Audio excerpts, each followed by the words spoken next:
not in my league. You out of place. I'm not at the top. I'm outer space. Can't eat with us. We're out of place. I'm doing fine. I'm feeling great. You're not my fan. You can't relate. Straight talk going state to state. Hey guys, what's going on? It's your host, your boy, George Mackay.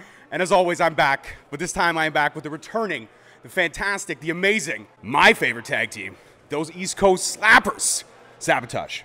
Thanks, man. Thanks for that. Good intro, right? Oh, wait, this is the wrong interview. Sorry, we're doing the wrong thing. Yeah. Beautiful. Yeah. Everybody gets, mini host gets all the PG, I get all the rated R stuff. Fuck yeah. See? That's what happens. All right, guys, so let's talk about everything that's gone down. Pandemic, we didn't see you for a while. You're coming back. Now you're back in the Destiny ring. Yeah. You're going for those tag straps, which we kind of knew the tag division was starting, but amongst the transition of ownerships, now the tag tournament is official due to the fact that Fight or Flight, which I know is a team you wanted to get your hands on, they got the straps taken away. So now you're in this tournament. You got teams like Airstrike, you got teams like TNT, you got teams like KPK, Dynasty, up-and-coming teams. They're all gunning for the same thing you are. How do you prepare for a tournament like this where you don't know who your next opponent's going to be? They ain't Sabotage. Yeah, we don't have to prepare for it. We're ready for it always. Doesn't matter which situation you put us in.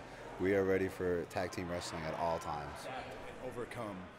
It's become like a... Is it your mantra? Adapt and overcome? Pretty much between the two of us, because the amount of times that we've either had to work the same people or...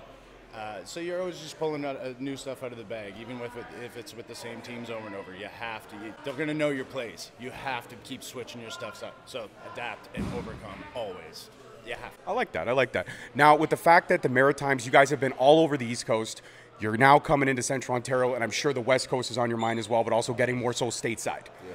Is there any team stateside? I mean, obviously, I know personally, I think you also said it with the mini host. I know FTR is on your mind, and hell yeah, that would be a banger. That would just be dangerous. We're talking, you know, boots to asses, fist to face, chest, you know, hands to chest, all kind of stuff. Just the four of you would probably put each other in the hospital, given the opportunity. Sore afterwards, very sore for a few days, a few weeks probably. I need a bubble bath. With Epsom salts? We need a few shots of tequila with those boys for sure. I like that. I like that. And obviously, I'm assuming that Sade would be playing for the bubble bath as well, right? Sade, you know, Sade or Shady, whatever the fucking that singer is. Sade. No? I listen to Merle Haggard, son. Merle Haggard. All right. So, bath bombs and nonsense aside, FTR being on your mind, but what about the indie scene? Like anybody that's out there right now that you got your hands on, I mean, I am hoping that you guys versus TNT will be something to be remembered, which I know it will be. But once we get past TNT, who else on the indies do you have your bullseye on? Well, honestly, Fight or Flight was one of them. You know what I mean? So hopefully at some point we can cross paths with them because we respect them. They're amazing in the ring, and we've seen them. We've been on shows with them, but we've never crossed paths. And I think it's time in 2023 that happens because, like I said, that we respect the hell out of both of those guys. And yeah, we'd love to get in the ring with them. And yeah. TDT. Oh, but see, we are getting TDT at the end of March in the Maritimes. So after 7 long years of wanting that match. 7 years? 7 years of wanting that match. Nobody's thought about booking it before? So we've touched in 6-man for Greektown and a triple threat tag, tornado tag for Smash. So we've never had a normal, just 2-on-2 tag match, and that's what we want with them. At the beginning of our careers, we were told we weren't ready for them, and maybe we weren't. Our egos were, but they probably would have got smashed, probably. I mean, our egos, not them. And now we're at a point where we're begging for it. Now you know you're ready. Yep. Okay, it's not a question so much of if, it's now just when. And when is literally at the end of March. March 31st for North Pro. North Pro, I love it. Now, let's talk about this. Tag team wrestling, a lot of times, teams stay together for the long haul, but they're looped into that tag team bubble. Sometimes they're given a singles run if one of the partners gets hurt or injured, or there's a storyline switch that happens. But what about the simple fact of the extracurriculars of possibly tag team wrestling in terms of letting the tag team wrestlers do some things that singles wrestlers can do, i.e. a tag team Iron Man match or a tag team match where you really could show off your wrestling ability as a cohesive unit. So we begged promoters in the East Coast to let us do a double dog collar match for years, and we were always told no, it'd never be able to work. Now, the 2 greatest tag teams in the world pulled it off and made it work amazingly. And I sent messages to those promoters saying, see, it can work. Not saying that we would have been able to do on their level what they did, but it is possible. So anything like that, we'd love to do like a tag team gauntlet match or like an Iron Man match. Like Iron Man match would be sick. Iron Man match. I mean, Never even thought about that. It would hit so different. Oh well, it's so different. Well, we're bringing that to some promoters now too, because that is a sick idea. That's a way to kind of complete a story if you look at it. I think a tag that's a best of 3. Every team gets a win, and then you finish it off. Well, you know what? You guys can hang. We can hang. Let's see who can hang after 60 minutes. Yeah. I think that's insane. That'd be fun. Oh, so good. So, I mean, but do you Hey, think... Dan, you want to jump in this one? Or Yeah. you wanna get in the way? So do you guys think that tag team wrestling doesn't get its own chance to shine in certain aspects where it absolutely can? Like even an all tag team match card. Like just an entire, like we're doing a tag team tournament today, but it's being split up in sections. But what if we were to have a straight tag team card? I'm trying to make that happen in the Maritimes in the next 2 See? years. It's been in the. So I'm not the only one. I'm not the only one thinking out there. No, Okay. no, it's been in the oven for a while, and it's just finding whoever wants to sink their teeth into it to actually like do the whole. Well, you need a voice for that. I'm in. Yeah. I have no problem driving. I'll drive to I'll fly the Maritimes, do whatever I have to do. Well, there you go. Oh, look at that. I'm touched. We've been begging promoters that for a couple years, and once again, we're getting the same response. Oh, it's not possible, or like, of course, it's expensive for sure, having an all tag team card. But you do it like King of the Ring style. You know what I mean? Even a tag team King of the Ring would be phenomenal. That's what we're trying to make happen in the Maritimes in the next 2 years. I love that. It might be for the show that we're going to try to present for mine and Emily's wedding. We're going to have a show for that. Amazing. Yeah. Amazing. Now you guys are a cohesive unit in terms of you got Emily, but you also have everyone in the Maritimes. You guys are like a close-knit family. We sat down with Dylan Davis. He's a phenomenal talent, but he took the plunge and he moved over here to Ontario where there's a lot more exposure.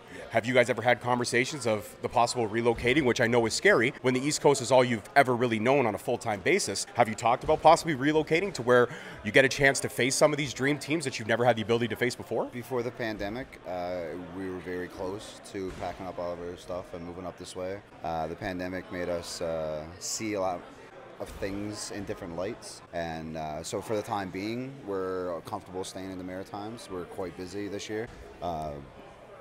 In the future, if the opportunities present themselves and certain companies want to bring us in and put contracts in our hands or anything like that, then it'd be definitely talked about. But for the time being, we love the Maritimes, and they seem to like us. So who doesn't like you guys, and who doesn't like the Maritimes? I mean, Classified, one of the best rappers of all time, made a song called The Maritimes, which was a banger. Yep. Okay, kitchen parties, come on, who doesn't love a kitchen party? I know what a kitchen party is, and I'm not even from the East Coast. Okay, let's talk about that for a second. East Coast kitchen parties. Oh, God. What's the biggest rager that you two have ever been to? I'm going to field this question to you first. Man. What's the biggest kitchen party rager? Because I know those parties can get insane. I won't stretch it out too long, but it got to the point where they just tore off the fridge so they didn't have to open it to get to the beer. Buddy's dad was pissed. I believe that. I come home, what the fuck happened to my fridge? Was it a nice fridge too? Kenmore or something? I don't know. That's Whirlpool, maybe, Whirlpool is a fancy fridge. The door had the ice maker, so there was like words missing. No, that's next level. Yeah, that's next level. And were you at the same kitchen rager? No, I was not. Wow. I've been at crazy parties like in high school. I remember like idiots, like just morons taking people's like steaks out of the freezer and hiding them all around the house so they'd thaw out. And like it wasn't a cool move at all. I didn't do any of that. Like we would find the steaks and put them back as long as they weren't like thawed out. We were at a party one time. Were you at the same party, but you took the steaks out? No. Did I just uncover the mystery? Newfoundland. He was We take steaks. They were already on the barbecue, and we took the whole barbecue with the steaks, but they were the neighbors. So the neighbor like went inside to like get tongs or something, and he left his barbecue like going with the steaks. You just picked up the whole damn we barbecue? Went over it, and two of us grabbed the side and walked out of the steaks. This is legendary. I love this. I love this. I mean, we're past a lot of the statute of limitations, I guess. No, 100% you are. There's a lot of 100%. stories. Statute of limitations runs out, especially in Grand Theft Barbecue. The statute of limitations runs out very quickly. Now, let's talk about where I think you guys can shine. I'm sure you guys watch MLW, or you have watched the MLW product. Now, the MLW product has one thing that they sorely need to work on,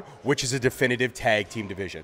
They brought teams in. They did have a couple staples, but now those staples contracts ran out. Wrestlers moved on. Teams parted ways, so forth and so on. I think Sabotage works in well in MLW because I think you guys could bring something different to that, which is cohesive consistency, if that makes sense. No, I think that Court Bauer needs to get more eyes on what's here in Canada, and I also think you guys would be phenomenal in that Impact Tag division. I mean, let's be honest. I could see you guys running the North for that all-time record, 150%. We would love to. Oh, who wouldn't love to? We would absolutely love to. Well, Impact is Canada's promotion. I mean, they have the strongest Canadian roster, other than I would say WWE, which has the roster split up very mixed. Yeah. No, we would love to, like, oh man, just to be able to step in that Impact ring and work anybody on that division would be an amazing feat and like just an amazing opportunity. And we definitely wouldn't mess up that opportunity, that's for sure. Adapt and overcome situation, you know. I love that. You guys got to put that on a shirt, by the way. Sabotage, adapt and overcome. Well, there you go.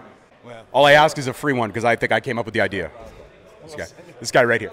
10, right? 10, 15. Hey, listen, you guys did send me one over the pandemic. I support it. You know that. And he said, you know what, just, you know, the shipping was a little bit more than I expected. He hit me up the next time. And we hadn't seen each other in a year. And last Destiny show you were here, I came up and I handed you that extra $5 and you were like, what's this for? I'm like, I made a promise and I always keep my promises. See that? That's how we roll. But let's talk about, so we talked about the Impact division. You said you'd love to work anybody in there. But what do you think about the MLW division? A fact that the MLW division could use a consistent tag team to really elevate? Yeah, I mean, any promotion I think needs a solid tag team division, something that's very interchangeable. But what with actual tag teams, not just like two random people thrown together just for the sake of having a tag exactly. team match, Which is not I mean, other than Zorro and Sheamus, when the Bar became one of the best. That's different. Exactly, but you need those, like you said, those cohesive, fluid units that like, there's times we don't even have to like say anything to each other. We'll look at each other, and it's just we know where we're going next, what needs to be done, what has to be said, whatever it may be. There's teams out there that are exactly like that and have their own formulas that they use for success, and to have all of those in a place like MLW, I think would just rocket strap that place. You know what I mean? Because singles wrestling is great, but tag's just better. Tag is better. It hits different. And I've always been a tag team guy. Yeah. I always have been. What were you going to say? No, it's because like right now, in certain promotions, we're doing singles matches. And you hate it, right? Yes and no. I mean, it's enjoyable, but at the same time, you miss your brother. Oh, always looking for a tag. Right. Always looking up. Oh, he's not there. Shit. Okay, fine. Yeah, that's right. I'm doing things. Yeah. So like, and they're fun because we get to learn new things and try new things and stuff like that. But it's the second that we break that curtain together, there's no thinking. There's no, like, we talk to each other, but there's no thinking. We just know where each other's going to be at exactly each moment. It's that brotherhood bond, almost really like a marriage, because you're, other than your significant other, you're running the road with this person and this person more than anybody else. Yeah. Oh yeah, there's been times that we've had arguments like a relationship for sure. But you know what? It's when you get past those arguments, or when you work through those arguments, that you find that bond gets even tighter. Now, MLW, they love to do, every team has their own match. The Von Erichs had a bunkhouse brawl, or a Texas bunkhouse street fight. Yes. Now, what would be Sabotage's match? If you were in MLW and you were defending those MLW straps, would you have, and I think this would be a great match, just work with me on this, okay? The Maritime Kitchen Street Fight. Let's go. We're talking everything, bro. We're talking the fridge door. We're talking the sink. We're talking it all. We're talking that barbecue that was stolen. We're talking the whole thing. Well, I better have, like, you need acoustic guitars to fucking bust. Fucking right, you do. Have a violin, a mandolin, set of bongos, couple spatulas. Snoopy steak. Bologna. Oh man. A whole log. That's what? A whole log of bologna's got to be what? 10 pounds? A whole log of bologna, like wrapped in tacks or something. With the wax? With the mustard. I was gonna go like all badass and be like Sabotage Sanctuary match, and like now and it's like, okay, we gotta have a Maritime Kitchen Party. The Maritime Kitchen Party match, huh? And then you know what? The whole at the end of the match, instead of your music hitting, Classified's just welcome to the Maritimes hits, and you're like, yes, I'm all about this. I can pull that. Well, you got the connections to MLW.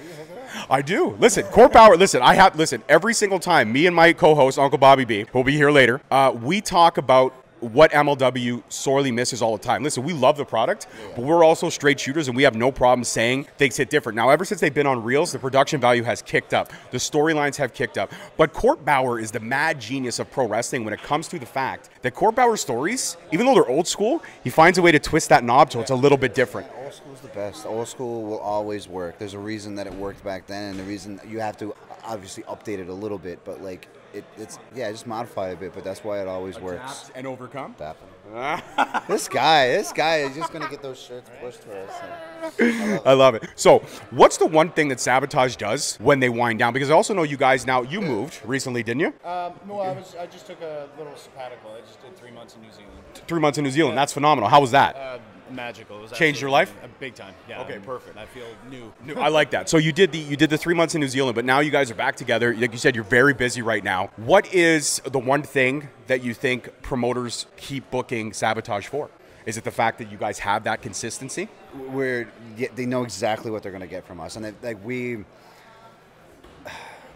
We deliver exactly what the promoters ask for, and we'll go above and beyond what we can, but they know that if they ask us for a specific way or a specific spot or specific anything, that they're going to get exactly what they asked for. We know, like, and this is, like, I'm going to go this way.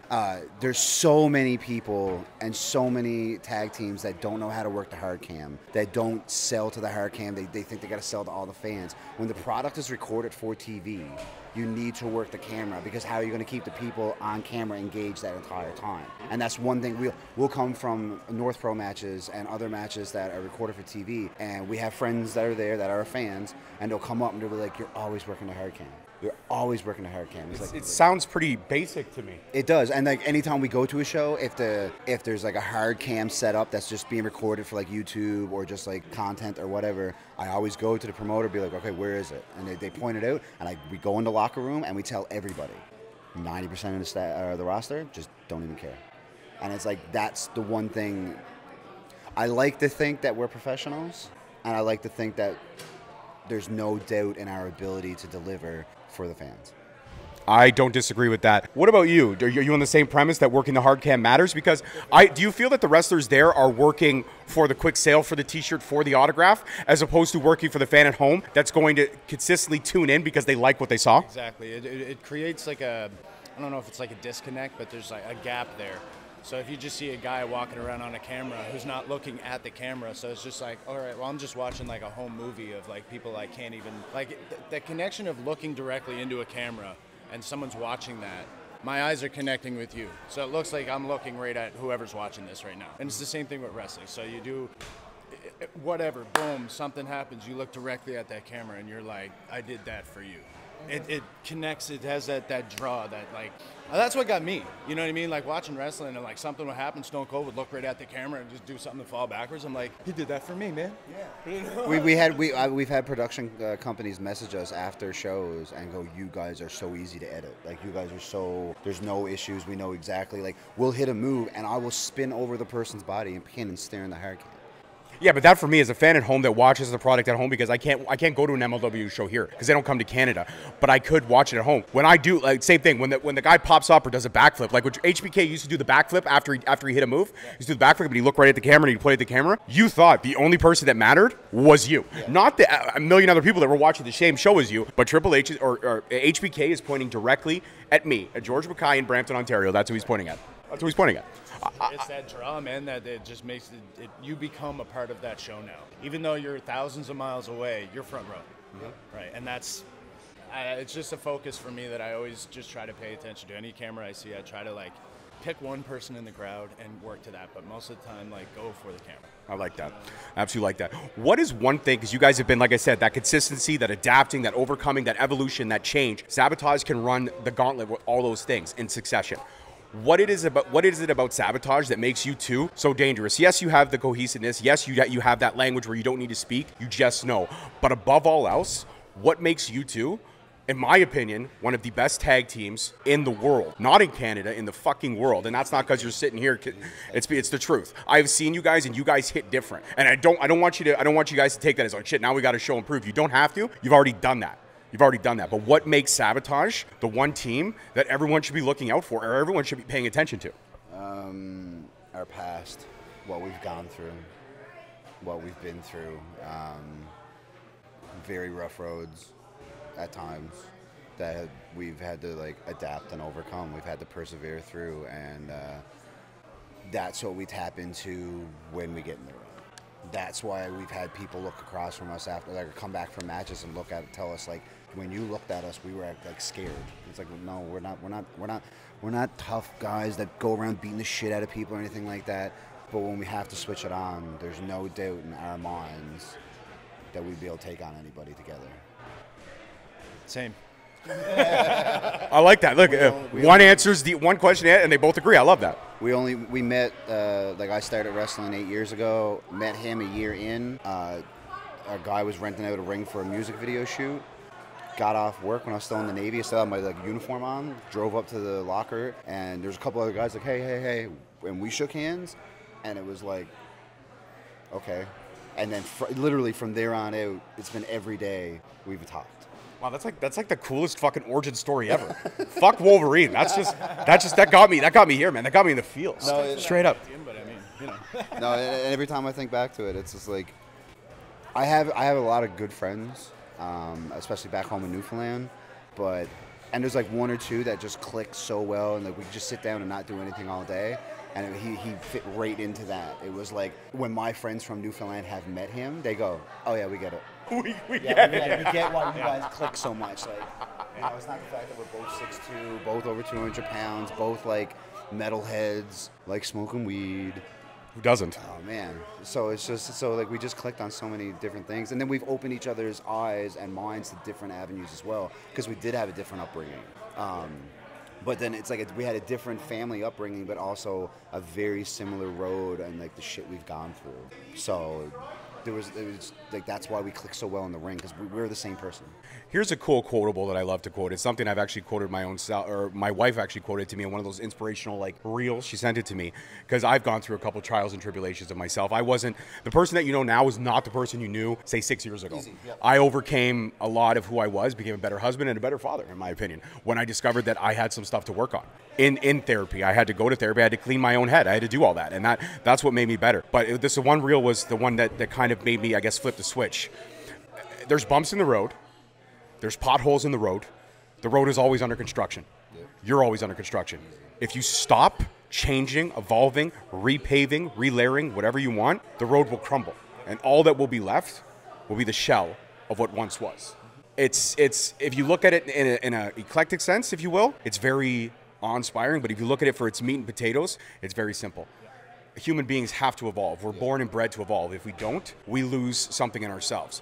Would you say that you stuck your hand up with therapy? And that's great. I'm very open about who I was and who I was then and who I am now. Would you say that therapy works? 100%. I was very fortunate when I got out of the military that Veterans Affairs covered a lot of my therapy. But I went in hard for 2 years, every week.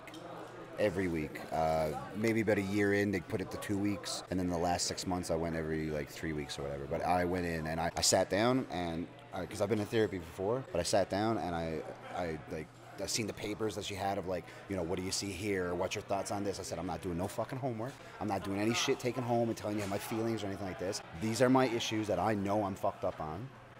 We got to work on this. And the therapist like put her book down and she said, oh wow. She's like, I've been waiting for someone like you. And we professionally butted heads a lot. And then finally we got past the barrier. And then she just like, shout out to her, man, like changed me like completely. There's a joke now. It's like, you know, we're at shows and if someone's like being an idiot or like pissing somebody off and someone's like, oh, don't bring back 4 years, you'll go, Justin.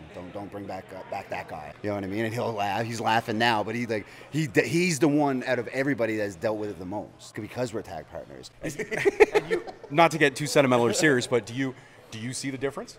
Do you see the evolutionary points that changed? Do you see when the switch proverbially flipped and you saw that, okay, he's hitting different now, not in a physical sense, but he's hitting different in his life? I did, because there was a point where we were living together for a while, and that's just before his therapy and stuff. And then I ended up moving to New Brunswick. He stayed in Halifax. So there was, it's kind of like doing workouts and stuff like that. You don't see the progress in yourself because you see it every day. But when there's that separation, and then I like see him like a couple weeks later, a month later, I can like see just in his visual, like I can see the calmness in his body and like the direction of like his mind would go when he started to think about something that would probably upset him. And you could just see like different wheels turning, like different. He found a different gear pattern. You know what I mean? Instead of like are turning, but all of a sudden they're not turning in that one direction here. Yeah. Some of them are going this way, some of them are going that way, and that's not a bad thing. That means they're all going to a different, they're finding different ways to maneuver. Yeah. So instead of going from like first gear to sixth, he was first. Okay, let's see what second's going to bring. Let's go into third. And you know, and that's the deconstruction of the situation to figure out how you're going to manage it up here and get through it, like without freaking out or whatever have you. You know what I mean? We all have our ways of dealing with things, right? But finding that path and really like committing to it. You have to want to change. And are you proud of him? Beyond proud. I'm not trying to get him to get you to cry, but I just want to know. No, yeah. So it's I'm beyond proud because like I wouldn't be doing this if it wasn't for him. I wouldn't be here if it wasn't for him. There's a lot of stuff that we've gone through and stuff that I don't like to make public, but it's my personal life, and we all have our own things, and I used to be someone that I'm not anymore, and here we are. But the progress that I've seen him made and how public he is about it, and it's kindled fires under other people to make changes in their lives as well. So that's the goal, is to make yourself better and to have that chain reaction of just good vibes. You know what I mean? Put that out there. Everyone deserves to smile. I like that. Everyone deserves to smile, and that's awesome. And I think that's a great way to end this phenomenal conversation. Gentlemen, before you leave, look into the camera, give everyone that's watching that Sabotage energy, and tell them that there's only one podcast they should be describing to, and that's Straight Talk Wrestling. On a 3, 2, 1. 8 years in the business, and we have been to a lot of places and had a lot of interviews, but honest to God, there's one person that is genuine and honest with how he asks things, and it's definitely this man that runs Straight Talk. Straight Talk Wrestling brings nothing but the best. He's got some derivatives. He's got a little mini host holding it down over here as well. But questions are real. The conversations are real. The person who does it is the realist. So it's everybody else, step your game up. I like that. And now for a Sabo hug. Oh, look at that. All right, guys, that's it for this one. Justin Newhook, M. Connors. Peace, love, and wrestling. The boys at Sabotage. We'll see you next time. Thank you so much for listening. Don't forget to tune in next week for another great episode on all available podcast platforms and hosted on Podbean. Also, check us out on YouTube at Straight Talk Wrestling, on Instagram at Straight Talk Wrestling, on Facebook at Straight Talk Wrestling, and on Twitter at _Straight Talk. And if you feel the need to buy some sweet merch, check us out on ProWrestlingTees.com. Leaving the scene with no trace, not in my league. You out of place. I'm not at the top. I'm outer space. Can't eat with us. We're out of place. I'm doing fine. I'm feeling great. You're not my fan. You can't relate. Straight talk going state to state.